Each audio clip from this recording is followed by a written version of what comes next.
Hey everybody, it's Charlie Craven with Fly Fisherman Magazine, and for the February-March issue, I'm going to tie Pat Dorsey's Top Secret Baetis.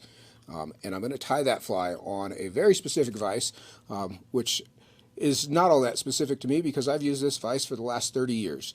This is a Dynaking Pro model vise, and this is a C-clamp version. As you may know, Dynaking got purchased by the Mayfly Group over in Montrose, Colorado, the same company that owns Airflow and Ross and Able. And they are taking over production of Dynaking vices. And really the only change that they've made thus far is they're making the jaws out of much harder steel with much better teeth. So the serrations in the tip of the jaw are going to hold up much better. The jaw itself is going to hold up much better, and that's something that's been sort of a long time coming, and I'm really happy to see that. The thing I like about this vise for small flies, it has such good access to the hook. A lot of times on a rotary vise, it's a little hard to get in on a curved hook. Standard style conventional vise has got a lot more access to the bend of the hook.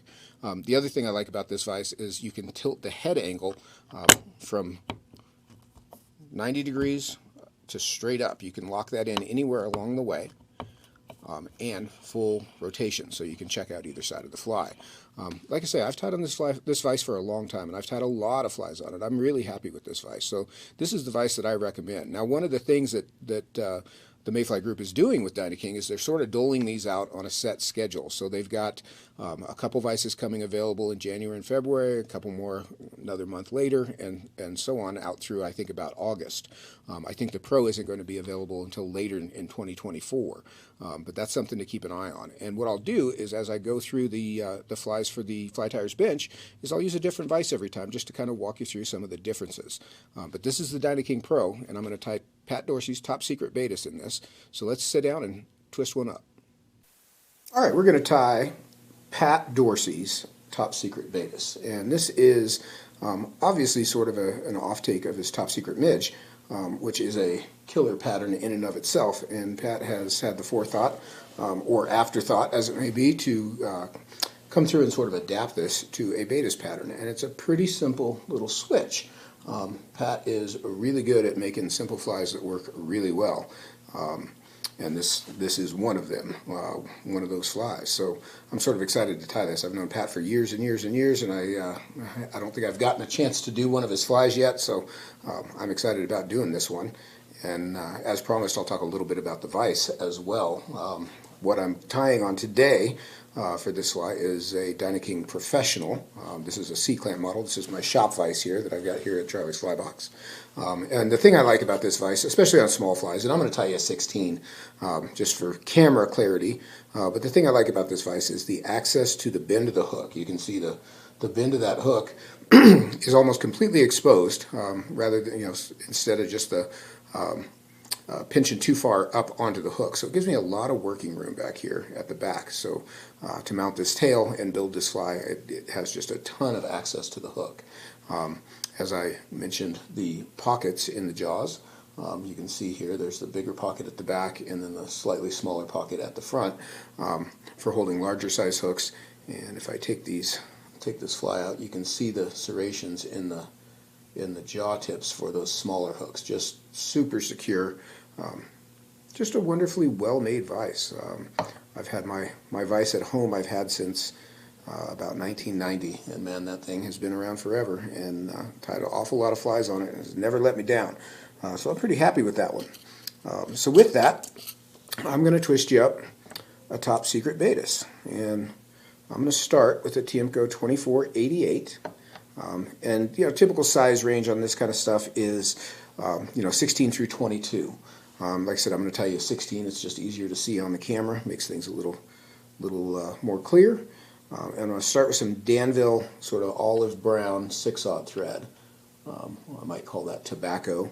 I'm going to start this thread up about the 75% point or so. And I'm going to wrap back down about halfway down the bend of the hook.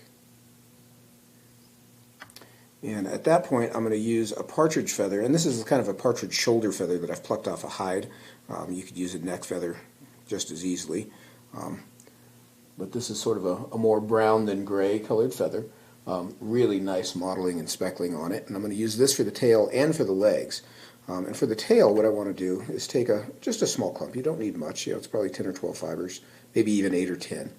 And I'm going to pull those out at a right angle so that their tips become even here. I've got one weird one. There we go.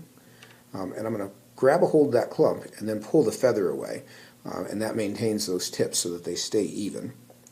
Then I'm going to take and bundle that up, and I'm going to tie it in at the bend like so. And I've just got a turn on it, and then I want to sort of eyeball the length. I like about 3/4 of a shank length. I'll shorten this down just a bit and lock that in place. And then I'm going to come forward over those butt ends, kind of using those to help build the underbody a bit and just keep things smooth. And then I can trim those butts off when I get to the front. Now I'm going to tie in a piece of small black wire. This is just UTC wire. And I'm going to tie this in on my near side of the hook, and I'm going to make tight concentric turns back over it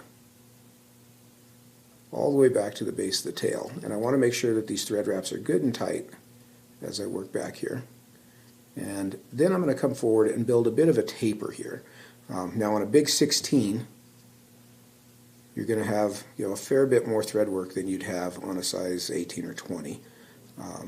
It's certainly more than you'd have on a 22, but I'm just going to work this thread back and forth to build not an exaggerated taper, just a slight taper. That's one of the nice things about thread-bodied flies is they come out looking so good because you can control that shape so easily. So once I've got that abdomen built, I'll pick up my wire and I'm just going to spiral wrap it forward over the abdomen. 5 or 6 turns. And then I'll tie that wire off at the front with a few tight turns and then just helicopter the end to break it off. Now what I want to do is I want to overlap over the front edge of that abdomen back to about 70-30 or so on the hook. That's sort of what I'm shooting for there. And what I want to do here is I'm going to tie in a strip of medallion sheeting. Now, medallion sheeting is hard to come by these days. This was a Shane Stallcut material. Shane passed, 10 or 15 years ago.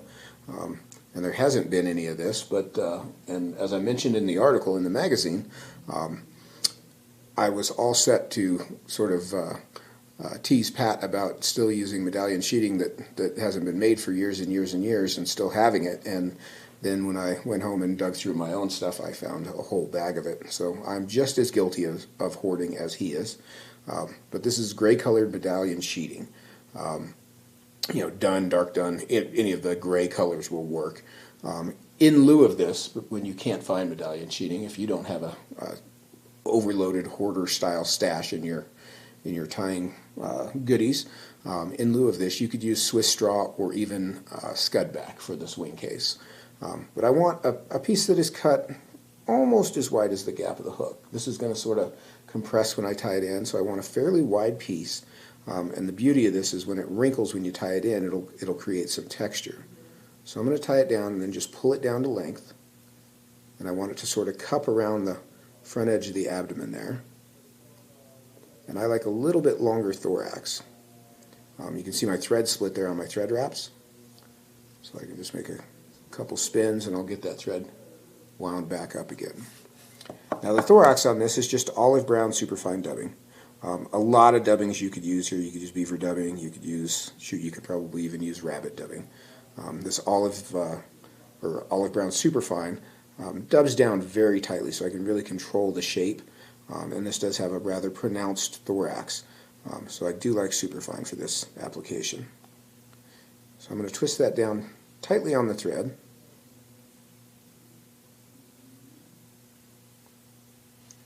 And I'm going to start to build my thorax. Now, I want to leave an index point here behind the hook eye. We've still got legs to tie in, and we've still got to tie off the wing case. So I want to leave a little extra room there at the front just to make sure that I don't get crowded up. And I'm going to build this sort of oval-shaped thorax. There we go. And when I run out of dubbing, I'll be up there in my index point area. So sort of a pronounced thorax. And now for the legs, and I know people have a lot of trouble with legs like this. I'm going to try to give you maybe a few little pointers on how to make this a little bit easier. But I'm going to use that same partridge feather, Hungarian partridge feather, and I'm going to pull off a bigger clump. Obviously, I want about double what I had for the tail, and I want to square those tips up, and then I'll peel those just as I did for the tail. So I have a little clump like so. I'm going to square those up a bit more. Let them slide a bit in my fingers. There we go. We've got a nice square clump. And then I just use my scissor tips to divide that clump about in half. You can see I can kind of push that division down into my fingertips and then hold on to them there so they're divided. Now once I've got that division, I can kind of slide my fingers forward a bit, and I'm going to place these on either side of the hook. Now when I do this, I want to set these in at an angle. I want my near side to be a little low and my far side to be a little high. I want the tips of these fibers to extend between the hook point and the point on the barb. So in this range right here. So I'm going to set these in square there and then tilt them just slightly toward me, and then I'll pinch them in place with my material hand. Now I can come over and with a couple wraps of thread and let my thread torque square those to the sides of the hook. If it doesn't square exactly right, you've still got the wing case to kind of split them. So don't worry too much if that doesn't work out exactly as planned on the first go around. It takes a little practice to get that. Now I'm going to spin this thread up a bit, again just to keep it corded, and I'm going to pull these butt ends back and put just a couple turns over them. That's going to make for a much cleaner tie-off. If I was trying to trim those little stubs, I'd always have stubs sticking out over the hook eye. Folding those back like that, I've got room to do it. I can make a much cleaner tie-off there. Now I'm going to pick up my medallion sheeting and kind of crinkle it between the wings, and you can see I'm pinching it together here behind the eye. I'll tie it off with a couple turns, and to that same note I'll fold that back and anchor it in place. And now all that's left to do is whip finish, and I can cover those butt ends with my whip finish. I'll trim that thread out. I'll come in and nick the medallion sheeting off and kind of fold that stub end back down, and we've got Pat's no longer top secret Baetis because I just showed you how to do it. So secret's out. But man, that's a good looking little fly. That reminds me of a good day in the springtime on the South Platte, which is, I'm sure, where Pat developed this for. Pat's one of the best guides you'll ever meet. Gosh, he's such a nice guy. And he's really, really good at catching fish and guiding. So if you ever get the opportunity, don't pass that up. But that is Pat Dorsey's Top Secret Baetis. I'm Charlie Craven with Fly Fisherman Magazine. I appreciate you guys watching. Hope you enjoyed that. If you have any questions, you know where to reach us. You guys take care.